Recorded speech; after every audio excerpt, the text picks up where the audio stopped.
L'année 1988 est une petite révolution pour le cinéma. Jock McTiernan dépoussière le film d'action avec Die Hard.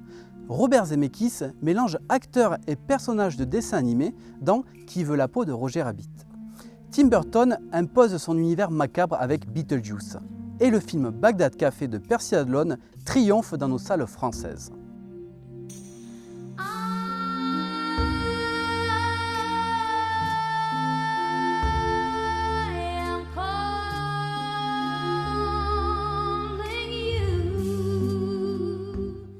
Bagdad Café, c'est avant tout une comédie sur le choc des cultures. Un couple allemand en voyage aux États-Unis se sépare en plein désert. Jasmine échoue dans un motel miteux, perdu au milieu de nulle part. Brenda, la gérante, au fort caractère, est très méfiante de la venue de cette Bavaroise. Néanmoins, Jasmine s'installe pour une durée indéterminée et prend part au quotidien du Bagdad Café. À première vue, tout oppose ces deux personnages, mais les aléas de la vie vont les rapprocher. Cette histoire humaine, mêlée à de grandes scènes de poésie, hisse Bagdad Café parmi mes films préférés.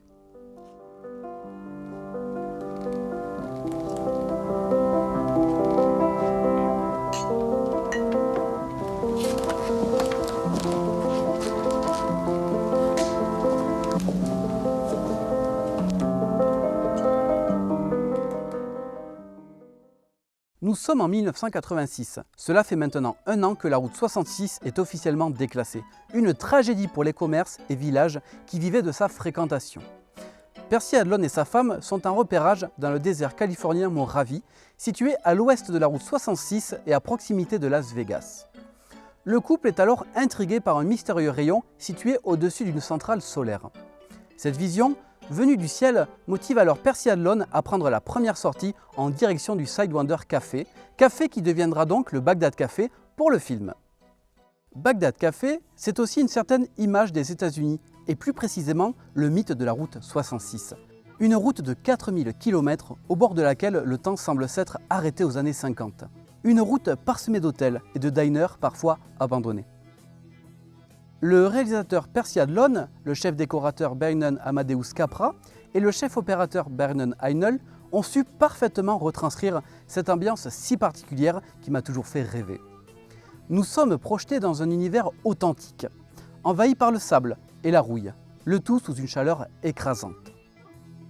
L'esthétique du film s'inspire pleinement des peintures de Salvador Dali qui représentent des déserts étranges, aux teintes vertes, oranges et dorées. Ces couleurs conductrices accompagnent la narration comme sur ce célèbre plan coupé en deux.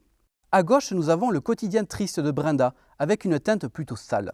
À droite, nous avons Jasmine, baignée par la lumière, nettoyant le Bagdad Café et la vie de Brenda.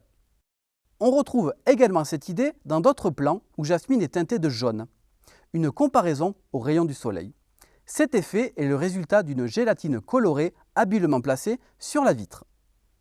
Ce film est donc une leçon de cinéma sur plusieurs aspects, et notamment pour un plan séquence mémorable.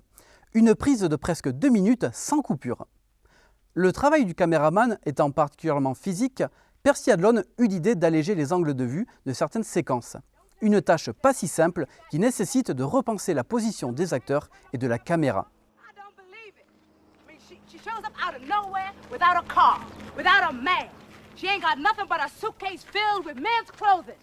How come?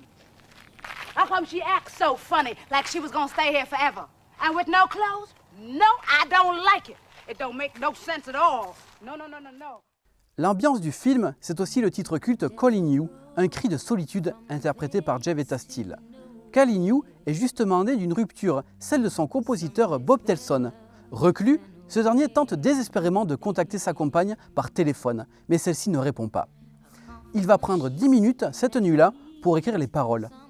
Enfin, la mélodie est inspirée d'un standard du jazz selon les souhaits de Percy Adlon. C'est Summertime, interprété par Ella Fitzgerald et Louis Armstrong. À sa sortie, Bagdad Café a surtout rencontré du succès en Europe et notamment en France. Un an plus tard, en 1989, le film reçoit le César du meilleur film étranger. Aujourd'hui, beaucoup de touristes français s'arrêtent au Bagdad Café, devenu un lieu touristique. Voilà, c'est à peu près tout. Je vous laisse donc avec Bagdad Café, un film incontournable des années 80. Bonne séance.